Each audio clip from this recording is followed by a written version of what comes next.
Welcome to the Horror Movie Showdown, episode 97. After spending the last 7 months traveling Southeast Asia and influencing people on TikTok. Influence, huh?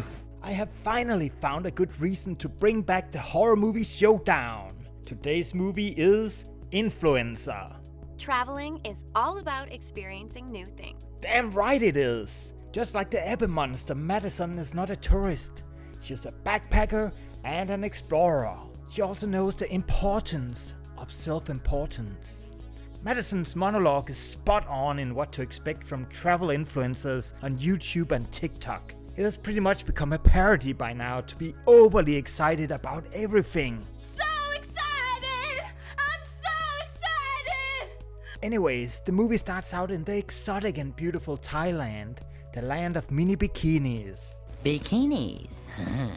3 minutes into the movie and it is already evident that this movie will be well filmed and well edited, so now we just need some likable and interesting characters. And it actually turns out that when Madison is not filming herself, she's pretty likable, and she's even nice enough to converse with the weird drunk guy at the bar. But soon the carefree CW shows up to the rescue. Come on, man, get a hint. And we also learned that Madison is traveling alone as her boyfriend at the last minute decided not to go with her. What an asshole! While Madison has been pretending to live an exciting life on social media, she has actually been kind of bored. But now CW is there to spice things up and take her on an adventure. There's nothing quite like traveling across the small Thai islands on a motorbike and photographing all of your food. So far, I'm loving where this movie is going with the two girls. Love it. One plays it safe and one is exciting. It gives the movie this great dynamic.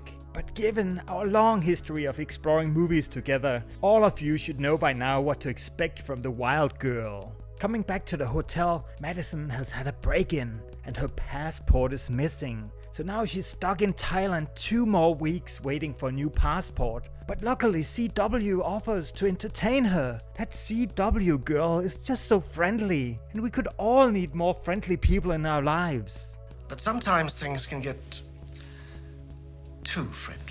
It turns out that the only dark thing to happen in the next part of the movie is a video call with Madison's controlling asshole boyfriend, who accuses her of being at fault for the burglary herself. But as a reasonable person, Madison will have none of that, and she actually breaks up with the idiot, which makes her even more likable. But now back to the influencing, and we get this cool montage of Madison filming herself everywhere, which is great, because the greatest love of all is loving yourself. But the greatest love of all is one of the best, most powerful songs ever written. About self-preservation.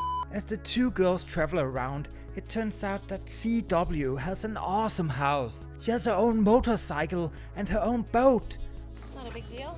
What a cool girl! The next stop is on an uninhabited secret island where CW tells scary campfire tales.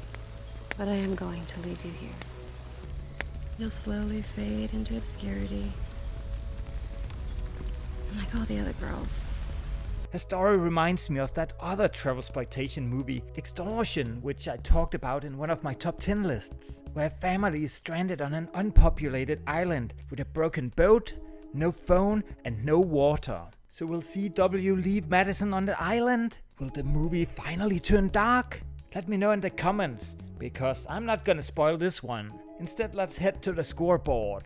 The movie has 2 on-screen kills, and one of them is pretty interesting, where a backpacker is put inside a backpack. I'm pretty sure there's an urban legend that goes a bit like that, because a good friend of mine some years ago actually told me this happened for real in Thailand. And in the past half year, I have run into 2 backpackers at 2 different hostels that told me the exact same story. You gotta love these urban legends. I was wrong. When it comes to nudity, the movie has a bit of tits and ass, and it is enough for a nudity score of 5. The movie gets a scariness score of 3, so you'll have to guess yourself what that means for the last half of the movie. Overall, I quite enjoyed the film. It is well filmed, well acted, really well edited, and the pacing is excellent in the first 2/3 of the movie. Also, the movie tackles some pretty interesting and modern themes, which I will not spoil for you. But, as I have so often said before, it's easy to build up tension and mystery, but it's hard to make a satisfying ending. The last third of the movie is unfortunately a bit too tedious and predictable, where everything is so overly explained.